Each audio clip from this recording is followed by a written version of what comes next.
Yun, magandang umaga mga tropa. Ibablog na naman natin ang ating pinaggagawa dito sa bukid na kalukuhan. Gagawa ako ng aking kubo, tinatapos ko na yun oh. Yun oh, walang edit yan, totoong buhay yan, yan ang totoong real. Yan oh. Oh, kakaunti pa lang. Mahirap manguha ng kawayan ay.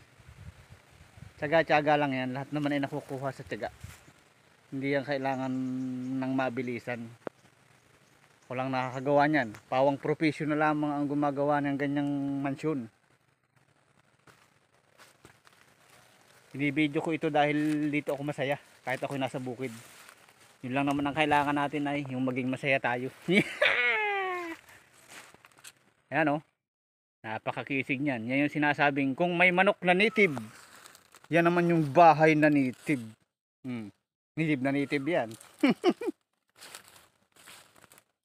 Nanggagawa ako ng kawayan, nagbabaak pa ako para madali nit maulan ay. Ganong hirap pag walang tiga video yan, ang pangit ko pala o aba. Ay hanip na yan. Oh.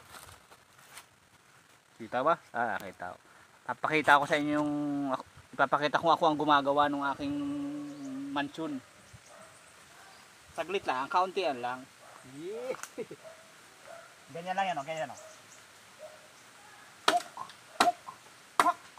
Oh. Ibububong natin yan dyan para matapos na yan. Gawa ng maulan. Medyo